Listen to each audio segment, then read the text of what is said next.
പരിശുദ്ധ പരമ ദിവ്യകാരുണ്യത്തിന് ആരാധനയും സ്തുതിയും പുകഴ്ചയും ഉണ്ടായിരിക്കട്ടെ. പരിശുദ്ധ പരമ ദിവ്യകാരുണ്യത്തിന് ആരാധനയും സ്തുതിയും പുകഴ്ചയും ഉണ്ടായിരിക്കട്ടെ. പരിശുദ്ധ പരമ ദിവ്യകാരുണ്യത്തിന് ആരാധനയും സ്തുതിയും പുകഴ്ചയും ഉണ്ടായിരിക്കട്ടെ. അമ്മേ പരിശുദ്ധ അമ്മേ, അമ്മേ പരിശുദ്ധ അമ്മേ, ദൈവമാതാവേ, 2004 ഡിസംബർ 7-ാം തീയതി ഉച്ച കഴിഞ്ഞ് 2:30 കൃപാസനത്തിൽ സംഭവിച്ച അമ്മയുടെ പ്രത്യക്ഷപ്പെടലിനെ കുറിച്ച് തിരുസഭയ്ക്ക് സമർപ്പിച്ചിരിക്കുന്ന പഠനരേഖകളുടെ വസ്തുനിഷ്ഠവും ദൈവശാസ്ത്ര വിധിപ്രകാരമുള്ളതുമായ അന്വേഷണ പഠനങ്ങൾ നടത്തി ആ പ്രത്യക്ഷപ്പെടലിലൂടെ പ്രകടമായ ദൈവമാതാവിന്റെ പ്രത്യേക കരുതലും സംരക്ഷണവും വെളിപ്പെടുത്തുന്ന പീഡിതരുടെ ആശ്വാസവും പ്രവാചകന്മാരുടെ രാജ്ഞിയും വാഗ്ദാനത്തിന്റെ പേടകവും പ്രപഞ്ച പ്രകൃതിയുടെ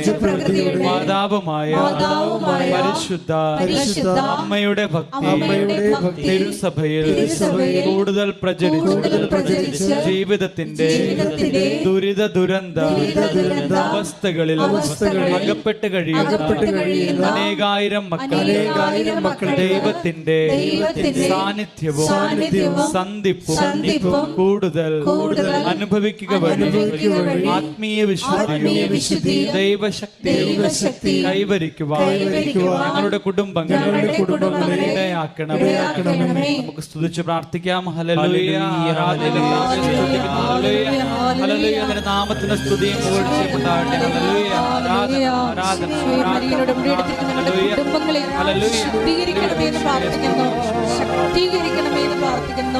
വചനത്താൽ വഴി നടത്തണമെന്ന് പ്രാർത്ഥിക്കുന്നു.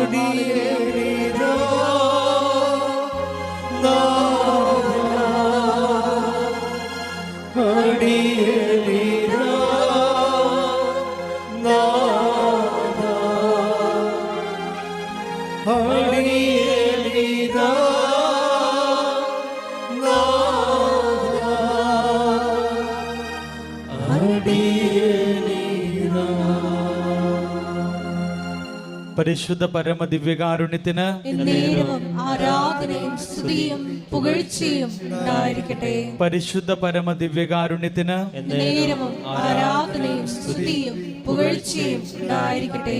പരിശുദ്ധ പരമ ദിവ്യകാരുണ്യത്തിന് ആരാധനയും സ്തുതിയും പുകഴ്ചയും ഉണ്ടായിരിക്കട്ടെ. അമ്മേ പരിശുദ്ധ അമ്മേ, അമ്മേ പരിശുദ്ധ അമ്മേ, ഭൂസ്വർലോകങ്ങളുടെ രാജ്ഞിയായ അങ്ങയ്ക്ക് ഭൗമ സംരക്ഷണത്തിനായി പ്രപഞ്ച പ്രകൃതിയെ തിരുസഭ പ്രതിഷ്ഠിക്കുവാൻ ഈ പ്രത്യക്ഷീകരണം വഴി ഇടയാക്കണമേ. പരിശുദ്ധ അമ്മേ, ജപമാല മാതാവേ, സകല കൃപാസന പ്രാർത്ഥനകളോടും ചേർത്ത് ഞങ്ങൾ ഇപ്പോൾ പ്രാർത്ഥിക്കുന്ന ഈ കുടുംബത്തിന്റെ പ്രത്യേക നിയോഗവും മൗനമായി നിന്നുകൊണ്ട് ദിവ്യകാരുണ്യ തിരുസന്നിധിയിൽ പരിശുദ്ധ അമ്മയുടെ മധ്യസ്ഥത്തിൽ നമ്മുടെ നിയോഗങ്ങളെ സമർപ്പിച്ച് നമുക്ക് പ്രാർത്ഥിക്കാം.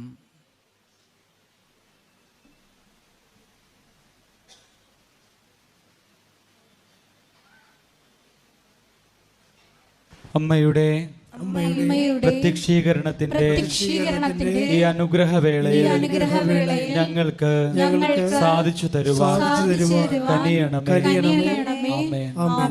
നമുക്ക് സ്തുതിച്ച് പ്രാർത്ഥിക്കാം. Hallelujah, hallelujah,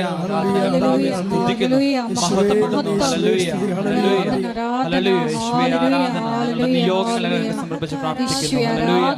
hallelujah, hallelujah. ഉടമ്പടി ധ്യാനത്തിൽ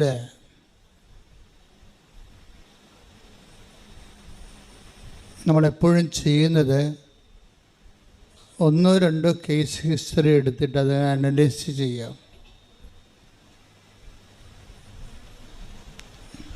അതിന് നമ്മൾ ഉടമ്പടി വചന വിചാരമെന്ന് പറയും. അതായത് ഒരു സാക്ഷ്യം എടുത്തിട്ട് അതിൽ പ്രവർത്തിച്ചിരിക്കുന്ന ഉടമ്പടി തത്വങ്ങൾ എന്താണ്, അതിൻ്റെ കോമൺ ഫാക്ടേഴ്സ് എന്താണ്, നമ്മൾക്ക് ആക്ടിവിറ്റി ചെയ്യാൻ പറ്റിയ അതിൻ്റെ അകത്ത് നിന്ന് എടുക്കുന്ന ഒരു ഫോർമുല, സൂത്രവാക്യം, അത് നമ്മളെടുത്താൽ എങ്ങനെ നമ്മുടെ വിഷയത്തിൻ്റെ മേൽ പ്രശ്നത്തിന് ഒരു സോൾവിങ് ഉണ്ടാവും. നമ്മൾ ഇന്ന് അനുഭവിക്കുന്ന ജീവിത പ്രശ്നങ്ങൾക്ക് സൊല്യൂഷൻ കാണുകയാണ് ഉടമ്പടിയുടെ ലക്ഷ്യം. ഉടമ്പടി പോലെ ഇങ്ങനെ സർവസ്പർശിയായിട്ടുള്ള എല്ലാ വിഷയങ്ങളെയും സ്പർശിക്കുന്ന, സർവജനീനമായ എല്ലാ ജനങ്ങളെയും സ്പർശിക്കുന്ന ഒരു പ്രെയർ പ്രോജക്റ്റ്, പ്രാർത്ഥനാ പദ്ധതി, അതാണ് ഉടമ്പടിയുടെ ഒരു തനത് കൃപയെന്ന് പറയണത്. കാര്യം എല്ലാ ജനങ്ങളെയും അത് ആപ്ലിക്കബിളാണ്. Divide of any caste and creed, എന്ത് ജാതി ആയാലും എന്ത് മതമായാലും മനുഷ്യൻ എന്നുള്ള ആ ഒരു വിഷയത്തിൽ, കോമൺ ഫാക്ടറിൽ ഇത് ഏത് കാലാവസ്ഥയിലും വർക്കിംഗ് കണ്ടീഷനാണ്, വർക്കൗട്ട് ചെയ്യും. അപ്പോഴവർ ഓൾറെഡി ഉടമ്പടി പ്രാബല്യത്തിൽ വരുത്തി അവരതിനെ ക്രാക്ക് ചെയ്ത വിധം കണ്ടുപിടിക്കുക, അതിൽ പ്രവർത്തിച്ച തത്വങ്ങളെ ട്രേസ് ഔട്ട് ചെയ്യുക. അതാണ് ഈ വചന വിചാരണത്തിൻ്റെ അല്ലെങ്കിൽ കേസ് സ്റ്റഡിയുടെ പ്രധാനപ്പെട്ട ലക്ഷ്യം ഉടമ്പടി ധ്യാനത്തിലൂടെ. അപ്പം നിങ്ങൾക്കും ഇന്ന് ഇവിടുന്ന് ട്രേസ് ഔട്ട് ചെയ്തിരുന്ന പ്രിൻസിപ്പിൾ നിങ്ങളുടെ ജീവിത മണ്ഡലത്തിൽ നിങ്ങൾക്ക് ആപ്ലിക്കേറ്റ് ചെയ്യാവുന്നതാണ്. അതുകൊണ്ട് തന്നെ ഈ ധ്യാന മണിക്കൂറിലൂടെ ദൈവം നമുക്ക് ഉൾക്കാഴ്ചകൾ നൽകാനും ഉത്ബോധനം നൽകാൻ വേണ്ടി സ്തുതിക്കട്ടെ. Hallelujah, hallelujah, hallelujah, hallelujah. ജ്ഞാനത്തിന്റെ ആദ്യ അന്തം നിങ്ങൾക്ക് വചനം നൽകണമേ എന്ന് പ്രാർത്ഥിക്കുന്നു. നിങ്ങളെ വചനത്താൽ വഴി നടത്തണമേ എന്ന് പ്രാർത്ഥിക്കുന്നു. ആ വെളിപാടുകൾ നൽകണമേ എന്ന് പ്രാർത്ഥിക്കുന്നു. ഹല്ലേലൂയ.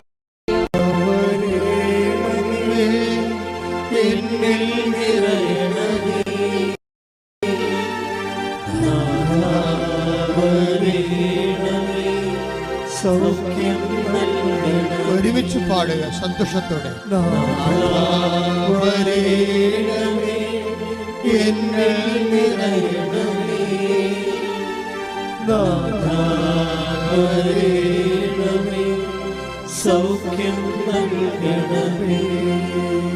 പരിശുദ്ധ പരമദിവ്യകാരുണ്യത്തിന് ആരാധനയും സ്തുതിയും പുകഴ്ചയും ഉണ്ടായിരിക്കട്ടെ. പരിശുദ്ധ പരമദിവ്യകാരുണ്യത്തിന് ആരാധനയും സ്തുതിയും പുകഴ്ചയും ഉണ്ടായിരിക്കട്ടെ.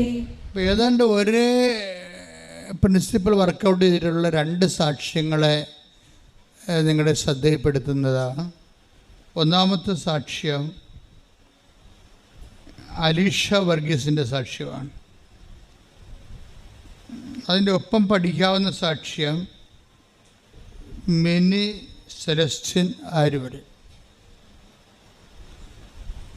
ഇനി ഇവർ ഉടമ്പടി ഫസ്റ്റായിട്ട് ഇവർ ചെയ്യുമ്പോൾ ഇവരുടെ ദെൻ റിയാലിറ്റി അല്ലെങ്കിൽ അവരുടെ സ്റ്റാറ്റസ് എന്തായിരുന്നു, അവരുടെ സഫറിങ് സ്റ്റാറ്റസ് എന്തായിരുന്നു. ഇപ്പം മിനിയെ സംബന്ധിച്ചിടത്തോളം ഉള്ളത് ഹസ്ബൻഡിൻ്റെ ശ്വാസകോശ രോഗമാണ്. അതാണ് മിനിയുടെ ഏറ്റവും പ്രയാസപ്പെട്ട ഉടമ്പടിയിലേക്ക് വരാനുള്ള പ്രത്യേകമായ ഒരു സിറ്റുവേഷൻ. അത് മാറാത്ത ഒരു മാരകമായ ഒരു ശ്വാസകോശ രോഗം.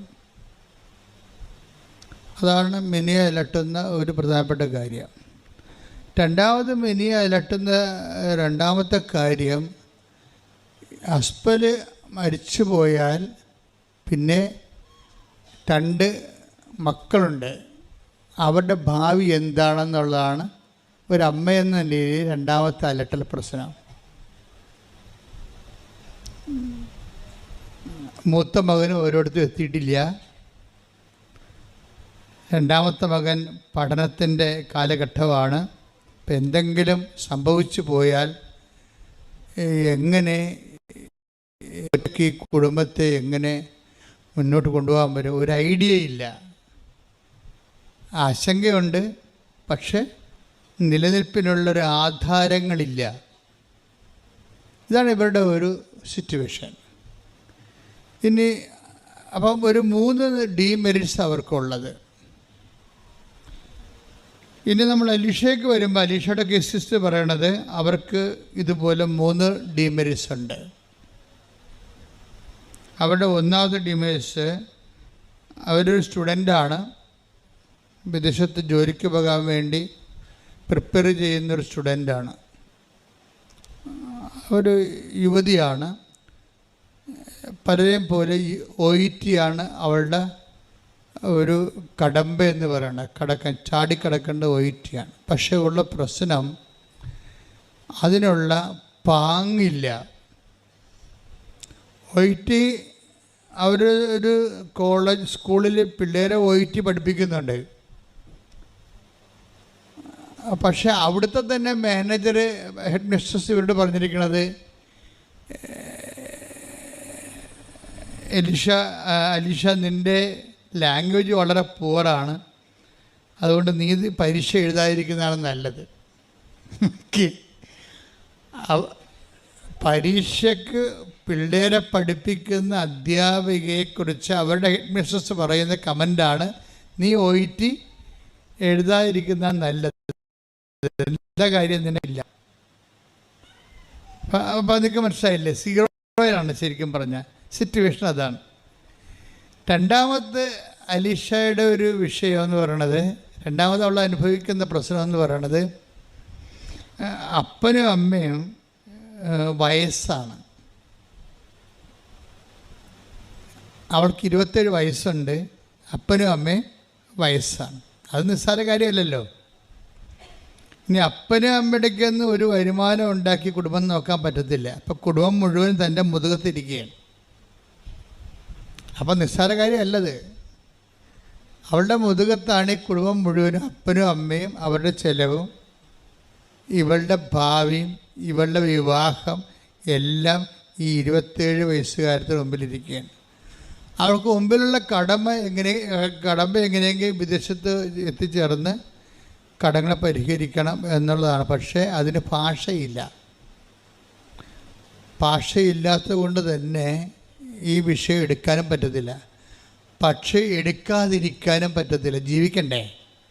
അതാണ് അവളുടെ പ്രശ്നം. മൂന്നാമത്തെ അവളുടെ പ്രശ്നം എന്ന് പറയണത്, അതായത് OETയുടെ ഒരു പ്രോബ്ലം, നമുക്കൊരു 35% മാർക്ക്,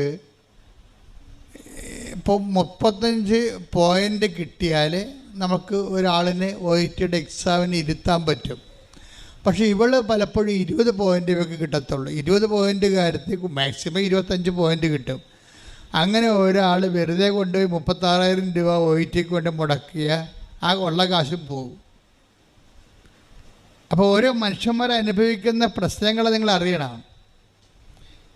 അപ്പോൾ ഇവരുടെ ഒരു 2 പേരുടെയും, ഇപ്പം മിനി വർഗീസിൻ്റെയും മിനി സെലസ്റ്റിൻ്റെയും അലീഷ വർഗീസിൻ്റെയും ഈ ജീവിത അനുഭവങ്ങൾ, ഇവരുടെ സിറ്റുവേഷൻ ഇതാണ്. ഇവർ 2 പേരും ഒരു സിങ്കിങ് മോഡിലാണ്. എന്ന് വെച്ച് കഴിഞ്ഞാൽ മുങ്ങിത്താന്നുകൊണ്ടിരിക്കുന്ന ഒരു ജീവിതം.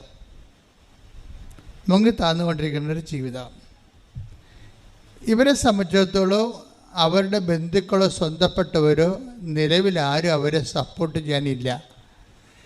അവർ തന്നെ അവരുടെ ജീവിതം ജീവിച്ച് തീർക്കണം.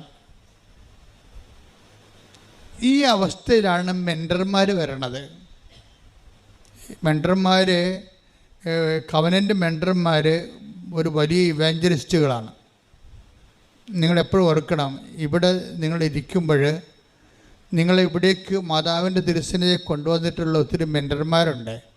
അവരോർത്ത് നമുക്ക് നിങ്ങളെ കവനൻറ്റിനെ കുറിച്ചും കൃപാസനത്തെക്കുറിച്ചും കൃപാസനം മാതാവിനെക്കുറിച്ചും നിങ്ങളോട് കണ്ണീരിൻ്റെ കാലത്ത് നിങ്ങൾക്ക് ഉപദേശം നൽകിയ മക്കളെ ഓർത്തുകൊണ്ട് സ്തുതിക്കട്ടെ. Hallelujah, hallelujah, hallelujah, hallelujah.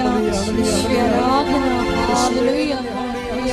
മഹത്വം, മഹത്വം, ആരാധന, ആരാധന.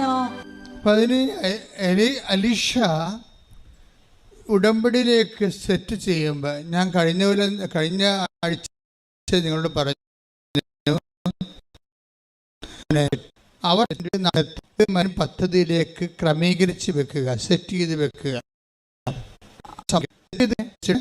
ഏറ്റവും പ്രധാനപ്പെട്ടത് നമ്മൾ സെറ്റ് ചെയ്താൽ പിന്നെ നമ്മളുടെ ഉടമ്പടി എന്ന് പറയുന്ന ആ ഒരു ദൈവികമായ പദ്ധതിയിലേക്ക് നമ്മുടെ ജീവിതം സെറ്റ് ചെയ്ത് കഴിഞ്ഞാൽ, ജീവിതം ആസച്ചാണ് സെറ്റ് ചെയ്യണത്. ഉടമ്പടിയുടെ മറ്റ് പ്രാർത്ഥനാ രീതികളിൽ നിന്ന് വ്യത്യസ്തമായിട്ടുള്ളത്, നിങ്ങൾ ഉടമ്പടി പെർഫെക്റ്റ് ആണെങ്കിൽ, ഇവിടുന്ന് പറഞ്ഞിരിക്കുന്നത് അവൻ പറയണ പോലെ ചെയ്യുന്നതനുസരിച്ച് കൊണ്ട് നിങ്ങളുടെ പ്രാർത്ഥനാ ജീവിതവും നിങ്ങളുടെ പ്രവർത്തന ജീവിതവും നിങ്ങളുടെ പ്രേക്ഷിത ജീവിതവും, 3 ജീവിതമാണ് ഉടമ്പടിക്കുള്ളത്. ഒന്ന് പ്രാർത്ഥനാ ജീവിതം, എല്ലാ വിഷയവും പ്രാർത്ഥന കൊണ്ട് സമീപിക്കുക. അതിൻ്റെ പ്രിസ്ക്രൈബ്ഡ് വളരെ സെലക്റ്റീവ് പ്രെയർ ഇവിടുന്ന് തരും. സെലക്റ്റീവ് പ്രെയർ, അതായത് ഒരു വിഷയം ക്രാക്ക് ചെയ്യാൻ പറ്റുന്ന രീതിയിൽ നിങ്ങളൊരു 3 ഫേസിലേക്ക് പ്ലഗ് ചെയ്യാൻ പറ്റുന്ന രീതിയിലുള്ള സെലക്റ്റീവ് പ്രെയറാണ് ഇവിടുന്ന് തരണത്. പ്രെയർ ഒരിക്കലും ഇവിടുന്ന് നിങ്ങൾക്ക് തരണ ഒന്നാമത്തത് പ്രത്യക്ഷീകരണ പ്രാർത്ഥനയാണ്. ആ പ്രത്യക്ഷീകരണ പ്രാർത്ഥന ഒരു പുഷ്പുള്ളായിട്ട് വർക്ക് ചെയ്യേണ്ടതാണ്. നമുക്കറിയാം, ഇപ്പോൾ ഒരു സാധാരണ ഒരു പ്രാർത്ഥന നമ്മൾ ചെല്ലണതും പ്രത്യക്ഷീകരണ പ്രാർത്ഥന ചെല്ലണതും തമ്മിൽ വ്യത്യാസമുണ്ട്. പ്രത്യക്ഷീകരണ പ്രാർത്ഥന എന്ന് പറയുന്നത് ഉടമ്പടി ബേസ് ചെയ്തിരിക്കുന്നതും ഉടമ്പടിയുടെ ദൈവികമായ ലക്ഷ്യവും എല്ലാം മാതാവിൻ്റെ പ്രത്യക്ഷീകരണവുമായിട്ട് ബന്ധപ്പെട്ടാണ് നമുക്ക് ഉടമ്പടി നൽകിയിരിക്കുന്നത്. അപ്പോൾ 2004 ഡിസംബർ 7 ഉച്ചയ്ക്ക് 2 മണിക്ക് പരിശുദ്ധ അമ്മ ഈ ആൾത്താരെ പ്രത്യക്ഷപ്പെട്ടുകൊണ്ട് സമയഘടികൾ നെഞ്ചിൽ ചാർത്തി ദുരന്തമുണ്ടാകാൻ പോണ പ്രാർത്ഥിക്കണം. അപ്പോൾ ലോകത്തിലെ ക്ലൈമറ്റ് ചേഞ്ച് ഉൾപ്പെടെയുള്ള ദുരന്തങ്ങളുടെ വലിയ കാലഘട്ടമാണ് 2004 തൊട്ട് 6 പ്രകടമാണ്. അമ്മ പറഞ്ഞ ദുരന്തം ആദ്യമായിട്ടും പ്രകടമാകുന്നത് 2006 2004 സുനാമിക്ക് ശേഷം, സുനാമിക്ക് 1 മാസം മുമ്പാണ് ദുരന്തമുണ്ടാകാൻ പോകണമെന്ന് പറഞ്ഞത്. പ്രാർത്ഥിക്കണം. അപ്പോൾ ഡിസംബർ 7 പറഞ്ഞു, 26 സുനാമി ഉണ്ടായി. പിന്നെ സുനാമി കെട്ടടങ്ങിയ ഉടനെ ചിക്കൻ ഗുനിയ ആരംഭിച്ചു. ആൾക്കാരൊക്കെ ഇന്നും മുടങ്ങി നടക്കണുണ്ട് അല്ലേ, കണ്ടില്ലേ? ചിക്കൻ ഗുനിയയുടെ കാലം കഴിഞ്ഞത് 2009 തീരണത്. 2009 തീർന്നു കഴിയുമ്പോൾ ഉടനെ നിപ്പ വൈറസ് സ്റ്റാർട്ട് ചെയ്യും. 2012 വരെ ഉണ്ട് നിപ്പ വൈറസ്. നിപ്പ വൈറസിൻ്റെ കൂടെ പിന്നെ പക്ഷിപ്പനി, അങ്ങനെ ഇപ്പം തക്കാളിപ്പനി, പലതരത്തിലുള്ള പനികളെല്ലാം പിന്നെ പനികളുടെ ഒരു കാലഘട്ടമാണ് നമ്മൾ കണ്ടത്. പനികളെല്ലാം തന്നെ മാരകമായ പനികളായിരുന്നു. കുറച്ച് പേര് ജീവിച്ചിരിക്കുന്നവർ അവരെക്കുറിച്ച് ഓർക്കണമെന്നല്ല, മരിച്ചുപോയ അതൊക്കെ ഉണ്ട്. ഈ കാലഘട്ടത്തിൽ മരിച്ചുപോയ അനേകം കുടുംബങ്ങളുണ്ട്, അനേകം ഭർത്താക്കന്മാരുണ്ട് മരിച്ചുപോയവർ, അനേകം ഭാര്യമാർ മരിച്ചു പോയിട്ടുണ്ട്, മക്കൾ വരെ മരിച്ചു പോയിട്ടുണ്ട്. അപ്പോൾ ആരെങ്കിലും നമ്മളിപ്പോൾ അവശേഷിക്കുന്നവർ മരിച്ചവരെക്കുറിച്ച് അറിയുന്നില്ലല്ലോ. അപ്പോൾ ഈ ഒരു കാലഘട്ടം മരണത്തിൻ്റെ ഒരു വലിയ കാലഘട്ടമാണ്. അതങ്ങനെ വന്ന്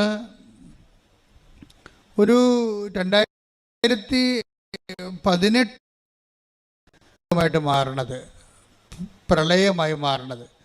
18 19 പ്രളയം വരും. 20 വരുമ്പോൾ അത് കോവിഡായിട്ട് ചേഞ്ച് ചെയ്യും. 19 കോവിഡായിട്ട് ഇവിടെ 20 വരുമ്പോൾ നാട്ടിൽ കോവിഡ് വരും. പിന്നെ 21 വരെ കോവിഡിൻ്റെ കാലഘട്ടമാണ്. കോവിഡിൻ്റെ കാലഘട്ടത്തിന് ശേഷമാണ് പിന്നെ ഉരുൾപൊട്ടൽ, അതുപോലെയുള്ള കുറച്ച് കാഷ്വാലിറ്റി മാത്രം ഉണ്ടാകുന്ന ചെറിയ ചെറിയ ദുരന്തങ്ങൾ ലോകത്തിൻ്റെ എല്ലാ ഭാഗങ്ങളിലും കത്തിരുന്ന കൊടുങ്കാറ്റ് ഉൾപ്പെടെയുള്ള പല പല പേരുകൾ, പല പല ചേട്ടത്തിമാരുടെ പേരുകളിൽ കൊടുങ്കാറ്റുകൾ ഇറങ്ങും. ഓരോ രീതികളിൽ അതൊക്കെ ഇപ്പോഴും നടന്നുകൊണ്ടിരിക്കുന്ന കാര്യങ്ങളാണ്. അപ്പം പക്ഷേ ഇങ്ങനെ ഒരു 2004 മുതൽ ഇങ്ങോട്ട് ദുരന്തങ്ങളുടെയും മനുഷ്യരാശി ഇതിൻ്റെ ഭാഗമായിട്ട് 2012 വന്നപ്പോൾ 92 മുതൽ ഇതിൻ്റെ ഒരു ലാഞ്ചനം ഉണ്ടായിരുന്നു. ഇൻ്റർനാഷണൽ ഭൗമ ഉച്ചകോടിക്ക് പിന്നീട് അന്ന് മുതൽ ക്ലൈമറ്റ് ചേഞ്ച് എന്നും പറഞ്ഞ് ആഗോള വ്യാപകമായ രീതിയിലുള്ള ദുരന്തം വിതച്ചിട്ടുണ്ട്. ക്ലൈമറ്റ് ചേഞ്ച് ആളുടെ കയ്യിൽ നിൽക്കണില്ല. അതിൽ എൽ നീനോയിലേക്ക് പോകുന്നു. എൽ നീനോ മേഘങ്ങൾ, എൽ നീനോ കാലാവസ്ഥകൾ, കൂമ്പാര മേഘങ്ങളും അതുപോലെ തന്നെ കൂമ്പാര മേഘങ്ങൾ നമ്മൾ ജീവിതത്തിൽ ഒരിക്കലും കണ്ടിട്ടില്ലല്ലോ. സീസണെല്ലാം പോയിരിക്കുകയാണ്. ഇപ്പോൾ സീസൺ പോയി, കൃഷികളെല്ലാം പോയി, അല്ലേ? സീസണെല്ലാം പോയി. നമ്മുടെ സീസണ് പണ്ട് നമുക്ക് ജൂൺ എന്ന് പറയുമ്പോൾ മെയ് 31 എന്ന് പറയുമ്പോൾ തന്നെ മൺസൂൺ മേഘം വന്നു. ജൂൺ ജൂലൈ എന്ന് പറയുമ്പോൾ തന്നെ വർഷം തീർന്നു. തുലാപ്പത്താകുമ്പോൾ പ്ലാവിൻ്റെ ചുവട്ടിലും കിടക്കാം. ഇപ്പം തുലാപ്പത്താകുമ്പോഴാണ് ഇപ്പോൾ കർക്കിടകം തുടങ്ങണത്. പക്ഷേ ക്ലൈമറ്റ് ആപ്പാട് ചേഞ്ചായി. മഴ ഏത് സമയത്തും വരാം. എവിടെ നോക്കിയാലും കൂമ്പാര മേഘങ്ങൾ കാണാം. ഇങ്ങനെ മേഘങ്ങളിങ്ങനെ കൂമ്പാരമായിട്ട് ഇങ്ങനെ നിൽക്കണ കാണാം. എന്ന് വെച്ച് കഴിഞ്ഞാൽ ഒരു സ്ഥലത്ത് നിന്ന് ചൂട് പിടിച്ച് ഒരു കടലിൻ്റെ ഒരു ഭാഗമോ കായലിൻ്റെ ഒരു ഭാഗമോ ഈ ഭൂമധ്യരേഖയുടെ ആ സ്ഥലത്ത് എന്ന് പറഞ്ഞ പോലെ ഭയങ്കരമായ രീതി ഹീറ്റായിട്ട് അത് വെള്ളം മേഘമായിട്ട് നേരെ മുകളിലോട്ട് പോകും. മുകളിലോട്ട് പോയിട്ട് അത് മഴയായി പെയ്തിറങ്ങി താഴേക്ക് വരുമ്പോൾ തന്നെ ആ പഴയ ചൂട് വീണ്ടും അവിടെ തന്നെ നിൽക്കുകയാണ്. അത് കാരണം ഈ മഴയും പിന്നീട് ആവിയായി മേഘമായിട്ട് പോകുമ്പോഴാണ് കൂമ്പാരമേഘങ്ങൾ ഉണ്ടാകുന്നത്. കൂമ്പാരമേഘങ്ങൾ എന്ന് പറഞ്ഞാൽ സഖ്യപർവ്വതം പോലെയുള്ള വലിയ മേഘങ്ങൾ, പർവ്വതം പോലെയുള്ള പർവ്വത മേഘങ്ങളാണ്. ഈ പർവ്വത മേഘങ്ങളുടെ സഞ്ചാരം ആണ് പിന്നീട് അതായത് ഒരു മഴയ്ക്ക് പ്രത്യേക പേരുണ്ടല്ലോ, ആ മേഘസ്ഫോടനം. അതാണ് കൂമ്പാരമേഘങ്ങളുടെ മേഘസ്ഫോടനം. മേഘസ്ഫോടനം എന്ന് പറയുമ്പോൾ ഒരു വലിയ തടാകം, തലക്ക് മുകളിൽ തടാകം നിന്നിട്ട് തടാകം തട്ടപ്പാടെ വന്ന് തലയിൽ വീഴുക. അത് ഒരു മാസമൊക്കെ നിന്ന് പെയ്യുമ്പോഴാണ് അണക്കെട്ട് പൊട്ടണത്, ഉരുൾപൊട്ടണത്. കൂമ്പാരമേഘങ്ങൾ പണ്ടില്ലായിരുന്നു. കൃപാസന അമ്മയാണിത് പറയണത്. ദുരന്തമുണ്ടാകാൻ പോകുന്നു, പ്രാർത്ഥിക്കണമെന്ന് പറയണത്. കാലാവസ്ഥ കയ്യിൽ നിന്ന് വിട്ടുപോകുന്ന അവസ്ഥകൾ.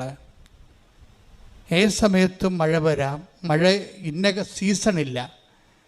കാലാവസ്ഥ ഇല്ലാത്ത രീതിയിൽ മഴകൾ ഇങ്ങനെ പെയ്തുകൊണ്ടിരിക്കുക. എപ്പോഴും വെള്ളം നനഞ്ഞും മുങ്ങിയും തോന്നും ജീവിക്കുക. അതിൻ്റെ പേരിൽ പുതിയ ദുഷ്ടജന്തുക്കൾ, ഹിംസ്ര ജന്തുക്കളൊക്കെ ഉണ്ടാകുക. അൺസീസൺ ആയത് കാരണം, ക്ലൈമറ്റ് ചേഞ്ചുള്ള കാരണം പല കർഷകർക്ക് വിളയിറക്കാൻ പറ്റാത്ത അവസ്ഥ വരുന്നു. ജനത്തിന് കാർഷിക മേഖല തകരുന്നു, ജനം പട്ടിണിയിലാകുന്നു. അങ്ങനെ പല തരത്തിലുള്ള ദുരന്തമുണ്ട്. ഈ മഹാവിഷയത്തെ ലോകത്തിൽ ആദ്യമായിട്ടും സഭയോട് പറയണത് കൃപാസനം മാതാവാണ്. അതാണ് നമ്മൾ ചിന്തിക്കണം. നമ്മൾ ചരിത്രത്തോട് ചിന്തിക്കുമ്പോൾ അമ്മ 2004 ഡിസംബർ 7-ാം തീയതി ഉച്ചയ്ക്ക് 2:30 മണിക്ക് ഇതുപോലെ ആരാധന സമയത്താണ് പുറകിൽ പ്രത്യക്ഷപ്പെട്ട് ഞാൻ തിരിഞ്ഞു നോക്കുമ്പോൾ ആരോ നിൽക്കണ പോലെ ഞാൻ കണ്ടിട്ട് തിരിഞ്ഞു നോക്കുക, മനസ്സിൽ തോന്നിയിട്ട് തിരിഞ്ഞു നോക്കുകയാണ്. അപ്പോഴാണ് സമയഘടികാരം നെഞ്ചിൽ ചാർത്തി മാതാവ് നിൽക്കണത്, പറയണത് ദുരന്തമുണ്ടാകാൻ പോകുന്നു. ആ ദുരന്തത്തിലാണ് എല്ലാം ഉള്ളത്. പ്രാർത്ഥിക്കണം. കാര്യം ശാസ്ത്രം കൊണ്ടൊന്നും ചെയ്യാൻ പറ്റത്തില്ല. കൂമ്പാരമേഘങ്ങളുണ്ടായ ശാസ്ത്രത്തിന് എന്ത് ചെയ്യാൻ പറ്റും? ഒന്നും ചെയ്യാൻ പറ്റത്തില്ല. ശാസ്ത്രത്തിന് വല്ല മുറിയിലൊക്കെ ഇരുന്നുകൊണ്ട് എന്തെങ്കിലും കമ്പ്യൂട്ടർ ഇലക്ട്രോണിക് ബേസിലായിട്ടുള്ള സംഭവങ്ങളൊക്കെ കണ്ടുപിടിക്കാനൊക്കെ പറ്റത്തുള്ളൂ. അല്ലാതെ മനുഷ്യരാശി നേരിടുന്ന വലിയ വിഷയങ്ങളെ മുമ്പിൽ സയൻസും പകച്ചു നിൽക്കുന്നതാണ് നമ്മൾ കാണുന്നത്. ചിലരോട് പറയും മരം വെച്ച് പിടിപ്പിക്കാൻ പറയും, ചിലരോട് പറയും മരം വെച്ചതാണ് മഴ മാറാത്തതെന്ന് പറയും. കൺഫ്യൂഷൻ ആകപ്പാടെ, മൊത്തം കൺഫ്യൂഷനാണ് പറയണത്. അപ്പം മനുഷ്യൻ്റെ കയ്യിൽ നിന്ന് വിട്ടുപോകുന്നത് കൊണ്ടാണ് ഇതൊരു പ്രാർത്ഥിക്കേണ്ട സബ്ജക്റ്റായിട്ട് മാറണത്. അപ്പം ഇനി ഈ പ്രാർത്ഥന ദുരന്തമുണ്ടാകാൻ പോണ പ്രാർത്ഥിക്കണമെന്ന് പറഞ്ഞുകൊണ്ടാണ് ആ എന്ത് പ്രാർത്ഥിക്കണം എന്ന് ഉള്ള ചോദ്യത്തിൻ്റെ മറുപടിയായിട്ടാണ് അമ്മ പ്രത്യക്ഷീകരണ പ്രാർത്ഥനയും പ്രത്യക്ഷീകരണ പ്രാർത്ഥനയുടെ ഭാഗമായിട്ടാണ് ഉടമ്പടി വരണത്.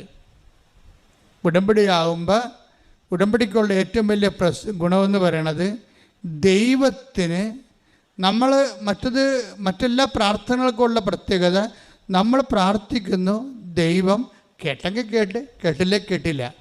ആംബിഗസാണ്, ഹൈപ്പത്തസാണ്, ഒരു നിർബന്ധവുമില്ല കേൾക്കണമെന്ന്. പക്ഷെ ഉടമ്പടിയെ സംബന്ധിച്ചിടത്തോളം ഉടമ്പടി ഉടനെ വ്യക്തിക്ക് ദൈവം വ്യക്തിയിൽ ഇൻട്രാക്ട് ചെയ്യാൻ പറ്റുന്ന രീതിയിൽ ഉടമ്പടി വ്യക്തിയെ ആദ്യം തന്നെ റീഫോർമാറ്റ് ചെയ്യും. നിർബന്ധപൂർവമുള്ള റീഫോർമാറ്റ് എന്നുവെച്ചാൽ ഇതിൻ്റെ ഉടമ്പടി ലക്ഷ്യം ദൈവം ഇപ്പം തന്നെ അലീഷായും മിനിയും പറയുന്ന കോമൺ ഫാക്ടറുണ്ട്. അവരെങ്ങനെയാണ് രക്ഷപ്പെട്ടതെന്ന് പറയുന്നുണ്ട്. ഉടമ്പടി ചെയ്തപ്പോൾ എന്താണ് അവർക്ക് സംഭവിച്ചത്, എങ്ങനെയാണ് ഈ പ്രശ്നങ്ങളിൽ നിന്ന്, ഭർത്താവിൻ്റെ മാരകമായ ശ്വാസകോശ രോഗങ്ങളിൽ നിന്നും പെട്ടെന്ന് മകന് ജോലി കിട്ടിയതും ഇളയ മകൻ പഠിച്ച് കയറിയതും എങ്ങനെയാണെന്ന് മിനി പറയുന്നുണ്ട്. അതുപോലെ തന്നെ അലീഷ പറയുന്നത്, എൻ്റെ അപ്പനമ്മയും പ്രായമാണ്, എനിക്ക് 27 വയസ്സാണ്, എനിക്ക് ഭാഷ അറിയാൻ പാടില്ല, എന്നോട് എൻ്റെ മാനേജർ തന്നെ പറഞ്ഞു, പ്രിൻസിപ്പൾ തന്നെ പറഞ്ഞു എഴുതണ്ടെന്ന് പറഞ്ഞു. എന്നിട്ട് എങ്ങനെയാണ് അവൾ എഴുതിയത്, അവൾക്ക് എവിടെ നിന്നാണ് പണം കിട്ടിയത്, എങ്ങനെ എഴുതിയപ്പോൾ അവൾ ഒറ്റയടിക്ക് ജയിച്ചത്? കാര്യം ഭാഷ അറിയുന്നവർ പോലും 10 പ്രാവശ്യം പോയിട്ട് എഴുതുന്നത് നമ്മൾ കേട്ടിട്ടുണ്ട്. ഇത് ഭാഷ അറിയാത്ത പലരും എഴുതണ്ടെന്ന് പറഞ്ഞത് പൈസ പോകുമെന്ന് പറഞ്ഞിട്ട് അലീഷ ഒറ്റ എഴുത്തിന് എങ്ങനെ എഴുതിയെന്ന് അലീഷ പറയുന്നുണ്ട്. അതായത് എഴുതാൻ പോയിട്ട് ഞാൻ അമ്മയെ മാത്രം കണ്ടുകൊണ്ട് ഞാൻ എഴുതാൻ പോയി, വേറെ ആരും ഒന്നും നോക്കിയില്ല. എനിക്ക് എന്നെക്കുറിച്ചറിയാം, ഞാനൊരു ബിഗ് സീറോയാണ്, പക്ഷെ ഞാൻ അമ്മയെ മാത്രം കണ്ടു. ഉടമ്പടിയിലാകുമ്പോഴുള്ള പ്രശ്നം വെച്ച് കഴിഞ്ഞാൽ ഈ പേഴ്സൺ നമ്മുടെ വ്യക്തിത്വത്തിലേക്ക് ദൈവം ഇൻട്രാക്ട് ചെയ്യുകയല്ല, ബൈ പേഴ്സൺ ആയിട്ട് പ്രസൻ്റ് ആകും. ഇത് ആണ് ഉടമ്പടിയുടെ ഏറ്റവും വലിയ പ്രശ്നം. ഈ ദൈവം ഇതിൻ്റെ അകത്ത് ബൈ പേഴ്സൺ പ്രസൻ്റാണ്. അതാണ് അലീഷ പറയണത്. ഞാൻ സാധാരണ ഇംഗ്ലീഷ് സംസാരിക്കത്തില്ല, ഞാൻ വാപളിക്കാൻ എനിക്ക് പേടിയാണ്. എന്താ കാര്യം പറഞ്ഞാൽ അപ്പം തന്നെ ഷട്ട് ഡൗൺ ആയിപ്പോകും, കമ്പ്യൂട്ടർ ഷട്ട് ഡൗൺ ആ പോലെ മിണ്ടാതിരിക്കും. പക്ഷേ ഞാൻ സ്പീക്കിങ്ങിന് പോയി നിന്നപ്പോഴേ പൊളിച്ചത് മാത്രമേ എനിക്കറിയാൻ പാടുള്ളൂ. പിന്നെ ആരോ ഇരുന്നുകൊണ്ട് അത് പറ ഇത് പറയുമെന്ന് പറഞ്ഞുകൊണ്ട് എൻ്റെ ഉള്ളിൽ ഇരുന്നുകൊണ്ട് ഇങ്ങനെ പറഞ്ഞുകൊണ്ടേയിരുന്നു. ഞാൻ അവർ നിർത്താൻ പറയണവരെ ഞാൻ ഇംഗ്ലീഷ് പറഞ്ഞുകൊണ്ടിരുന്നു. ആരോ ഒരാൾ പിന്നെ ഞാൻ എഴുതാൻ നേരത്ത് ഞാൻ എഴുതിക്കൊണ്ടിരിക്കുകയാണ്. ഞാൻ 3 വരി എഴുതിയപ്പോൾ എൻ്റെ മുമ്പിൽ നിന്ന് ഉള്ളിൽ നിന്ന് അമ്മ പറഞ്ഞു, റോങ് സ്റ്റോപ്പ് റൈറ്റിംഗ്. ഉള്ളിൽ ഇരുന്നുകൊണ്ട് പറയണേ, നീ എഴുതാൻ ഒക്കെ തെറ്റാണ്, നീ ഒന്ന് റീഡ് ചെയ്ത് ഒന്ന് എഴുതി വായിച്ച്. അപ്പം ഞാൻ 2ാമത് എടുത്ത് വെച്ച് വായിച്ചപ്പോൾ ഞാൻ ഇത് വേറെ രീതിയിൽ എഴുതിയാൽ ശരിയാകുമല്ലോ എന്ന് എൻ്റെ ഉള്ളിൽ നിന്ന് ആരോ പറഞ്ഞു. ഞാൻ ആ രീതിയിൽ മൊത്തം എഴുതിയെന്ന് പറയും. അപ്പം എല്ലാം ആരോ പറഞ്ഞു തരുന്നു, ആരോ പറഞ്ഞു തന്നിട്ട് ഞാൻ എഴുതുന്നു, ആരോ പറഞ്ഞു തന്നിട്ട് ഞാൻ ഇംഗ്ലീഷ് പറയുന്നു.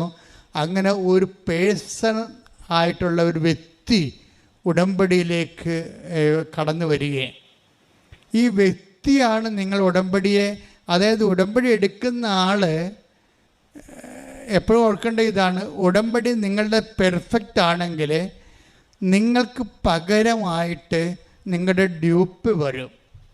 അതാണ് വിഷയം. ഈ സിനിമയിലൊക്കെ ഡ്യൂപ്പ് വരത്തില്ലേ, അതായത് ഏറ്റവും പ്രയാസമുള്ള കാര്യങ്ങൾ ചെയ്യുന്നത് ആ സ്റ്റാറിൻ്റെ ഫിലിം സ്റ്റാറിൻ്റെ ഡ്രസ്സ് ഇട്ടിട്ട് ആ ഹെയർ സ്റ്റൈൽ കറക്റ്റാക്കിയിട്ട് ആ ഡൂപ്പാണ് അതെല്ലാം ചെയ്യണം. അയാളുടെ എക്സ്പെർട്ടാണ് അതിൻ്റെ അകത്ത്. എന്നിട്ട് ഇടയ്ക്ക് ഇങ്ങനെ ക്യാമറ ഇയാളുടെ ഫേസ് ഇങ്ങനെ സ്റ്റാറിൻ്റെ ഫേസ് ഇങ്ങനെ കാണിക്കുന്നേ ഉള്ളൂ.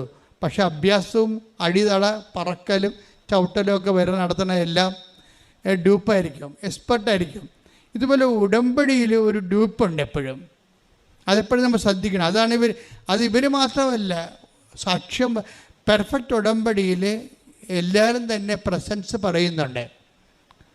എല്ലാവരും തന്നെ പറയും.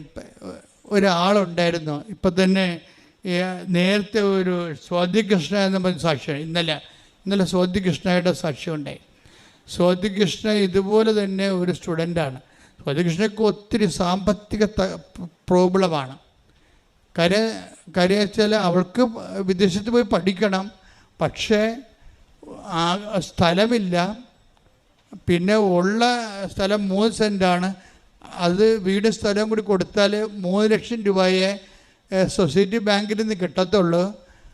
പക്ഷേ സ്വാതികൃഷ്ണയുടെ ഒരു അവസ്ഥ എന്ന് പറയണത് ഇതുപോലെ തന്നെയാണ്. അതായത് മാതാപിതാക്കന്മാർ സിക്കോ മറ്റേയാണ്, അവൾക്കിത് പറ്റാത്ത ഒരു ജോലിയാണ്. പക്ഷേ ഇത് അല്ലാതെ വേറെ ഒരു കാര്യം അവർക്കില്ല. അപ്പം അങ്ങനെ സാമ്പത്തികമായ തകർച്ചയാണ്. ഇപ്പോൾ എന്നാ ചെയ്യുന്നത് വെച്ചാൽ സ്വാതികൃഷ്ണ പറയുന്നത്, ഞാനും എൻ്റെ അമ്മയും കൂടി ഉടമ്പടി എടുത്തിട്ട് ഞങ്ങൾ ഒരു 5 പൈസ മുമ്പിൽ കാണുന്നില്ലല്ലോ, 5 പൈസയുടെ ഒരു വരുമാന മാർഗവും കാണുന്നില്ല. അപ്പം ഞങ്ങളിങ്ങനെ വെളുപ്പിനെ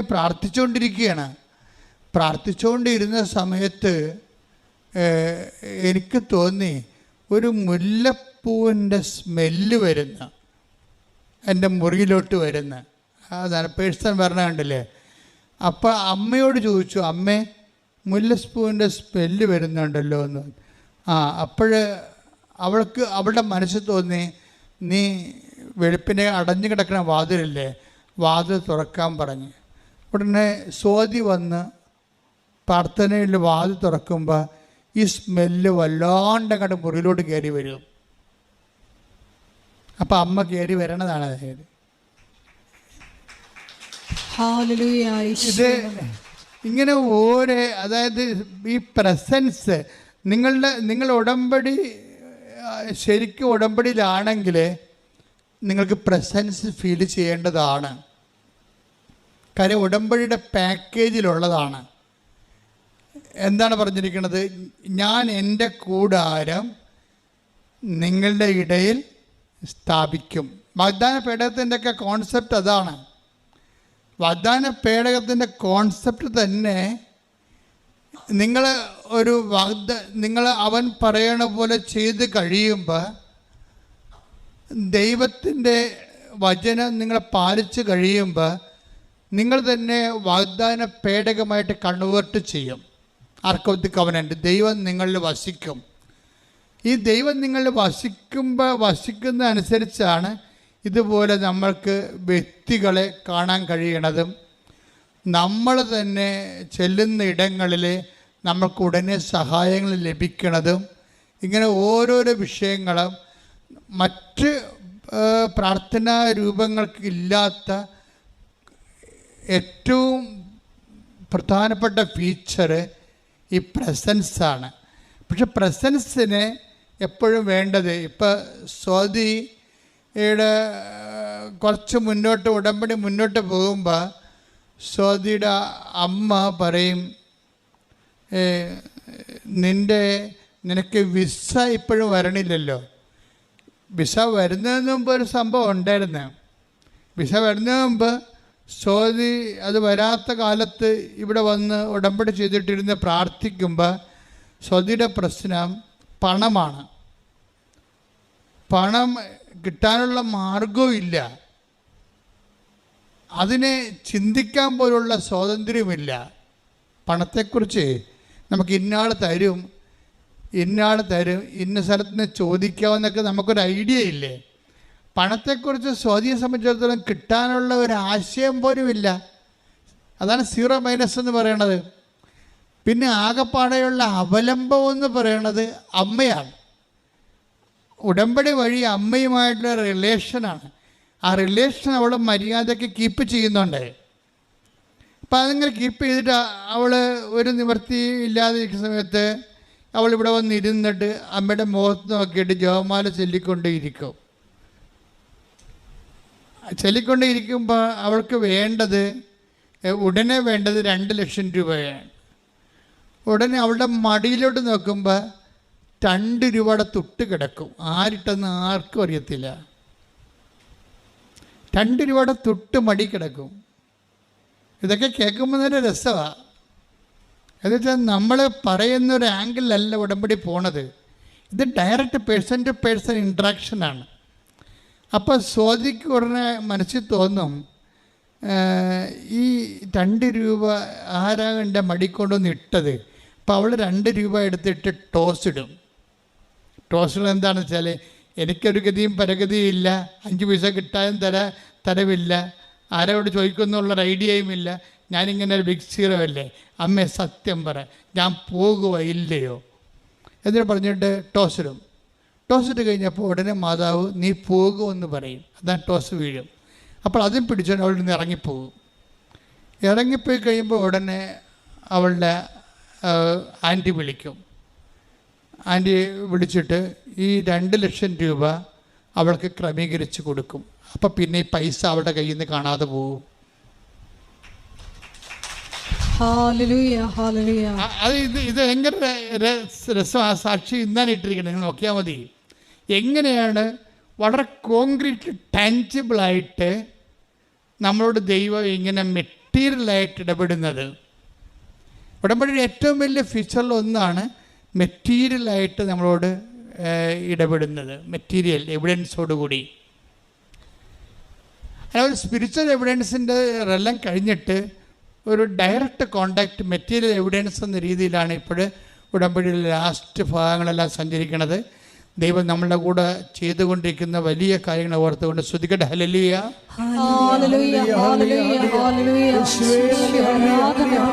അടയാളങ്ങളിലൂടെ അവിടുത്തെ കൂടെ സഞ്ചരിക്കുന്ന അവിടുത്തെ സാന്നിധ്യത്തിന് നന്ദി പറയുന്നു.